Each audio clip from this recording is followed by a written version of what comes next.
Level 4, the Twisted Cavern. My love will crash over you, body and soul. Illuun, the lover in the dark.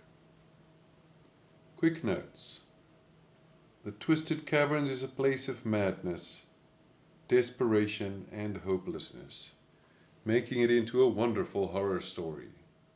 Utilize these themes to torment your adventurers as they trek through a sunken realm in which foul things lurk just below the waterline, and sweet nothings are whispered to their very minds. Per the rules of horror, Illuun should be heard, not seen, as the fear of the unknown fuels dread. Per the companion, none of this level's denizens truly know what Illuun is, for those that have seen the horror are now slaves to its will. An Aboleth gleans a creature's greatest desire by its probing telepathy ability.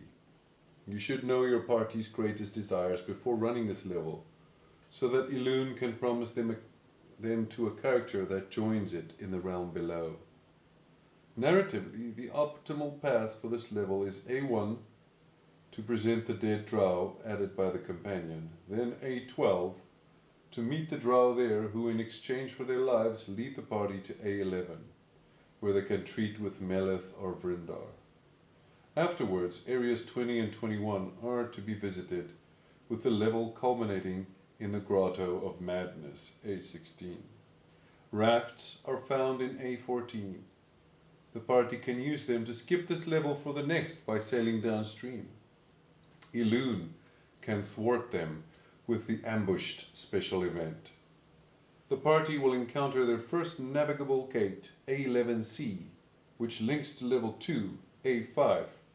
Per Halaster's game, the gate is shut down so as to strand the drow. Previously on Dungeon of the Mad Mage. Keep in mind the following. Consider the adventurer's relations with House of Vrindar up to this point. However, it's highly unlikely that the forces on this level would know of the adventurers. On level 3, the adventurers may have received a Qual's Feather token, Swan, for completing Halaster's quest. Illuun, the lover in the dark. So seldom do we get to play with Aboleths that you need to make the most of Illuun. Use it to its full potential. Make this place hell. Make it a den of madness from which the adventurers may never escape. Per Dungeon of the Mad Mage, Illuun has a healthy fear of adventurers and will allow them to pass through its demesne unmolested. And that is anticlimactic, to say the least. The companion instead paints Illuun as a tyrant that has grown obsessed with its own flawed concept of love. It yearns to add all creatures to its harem. So many times has the Aboleth been thwarted by mortals, it has begun to explain their success by that very concept, love. Love is a force unto itself, Illuun believes, and it now equates tyranny to love, obedience to love, and worship to love. It seeks to unite all creatures under its command, love, and, armed with that devotion, overthrow the gods themselves one day. Illuun has the following traits. Ideal. All will know my love. All will love me. Bond. Together we will be invincible. Flaw. No god may rival me. Whispers from the dark. The companion adds one more regional effect to Illuun's arsenal. It can whisper into the mind of any sentient creature in the Twisted Caverns, even if it is unaware of their presence. These whispers, if undirected towards a particular creature, roam the dark, as if they were tangible entities, until they find a sentient creature. Whispers are most often heard when next to the River of the Depths, or any tributary thereof. At your table, you can secretly give messages to your players via index cards or instant messaging. A few examples of Illuun's whispers are below. You will be mine. Together, we will be invincible. They will betray you in the end, but not I. Never I. I will be your sun your stars. I will be your everything. All will love me. One day soon, my love will crash over you, body and soul. This place is his prison. I will free him. I will make it mine. All will be mine. Illuun is referring to Halaster Blacklock. I was old when the gods were young. The end is cold. Yours will be warm with love, my love. Halaster's game.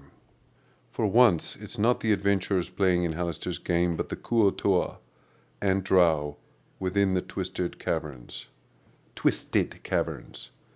The variant described in this section can be run whether or not you utilize the companion's game show element. This variant affects this module in two major ways. Halaster has shut off the arcane gate in A11C, stranding the Drow here, which they previously relied on to enter and leave the Twisted Caverns. The Kuo-toa do not worship a petrified Otiok as their god, but Halaster himself, who created the tribe's ancestors with an accidental wish spell spoken as, I wish these fish could talk, maybe walk too, that'd be neat. The Kuo-toa, servants of Halangaloon. His devoted servants, the Kuo-toa worship the Mad Mage as Halangaloon, the Mad God. As the Kuo-toa possess the ability to create their own gods, the tribe's collective faith empowers Halaster. However, Illuun's conquest has shattered their faith and dwindled the number of worshippers. Halaster, for his part, doesn't need nor care about the extra power granted to him by the tribe's faith, but their worship amuses him nonetheless. Creation myth. If asked of their god, the Kuo-toa can describe the ascension. Once but mundane fish, Halangaloon tore them from the river of the depths and imbued them with sentience and altered their forms. Promised salvation. Halangaloon still whispers to the Kuo-toa's archpriest, Nugaloop. He has promised salvation for his people if they can complete but one simple task. Bring an effigy of the mad god to the Grotto of Madness, A16, and perform a sacred ritual there. This ritual, of course, is nothing more than a debasing dance without a hint of magic whatsoever. Nugaloop is oblivious to this fact. Changes to Dungeon of the Mad Mage. Halaster's game changes the following details regarding the Kuo-toa of this level. The petrified Otiok statue of A16 is instead a perfect statue of Halaster, albeit with some strange deformities that better represent Halangaloon, the mad god. Nugaloop is instead creating an effigy of Halaster in Area 21. The Kuo-toa does not decide on a whim that an adventurer's head must adorn the effigy. Instead, it expects the adventurers to escort him and his warriors to the Grotto of Madness. House of Rindar.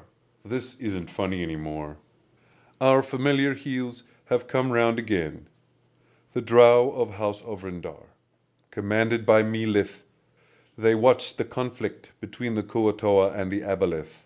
At least they did until Illuun began adding their soldiers to its harem. To make matters much, much worse, their sole means of egress, the arcane gate of A11C, has stopped working. The handiwork of Halaster Blackcloak, no doubt. Although the Drow aren't certain what exactly the lover in the dark is, they understand its presence tainted the river, a fact that dawned on them far too late. Dozens have succumbed to the sickness. Many have died, with their water supply gone and their sole means of egress stolen. The Drow are going mad with fright, and the whispers that hound them have done little to preserve their frayed sanity. Melith has had no other choice but to bunker down, ration the dwindling supplies, and await a means of escaping this hell or putting down this devil. Its devil. Changes to Dungeon of the Mad Mage. Halaster's game changes the following details regarding the Drow of this level. The arcane gate of A11C has been shut off. Magical communication fails to leave the Twisted Caverns. Spells of sending and the like can only be transmitted to creatures within level 4. Therefore, the Drow cannot contact House of Rindar for aid. Several deserters abandoned the outpost, but only made it as far as Area 1 before succumbing to sickness. Survivors have already fled to the Sargolth level above and were cut down by the hobgoblins guarding the pass.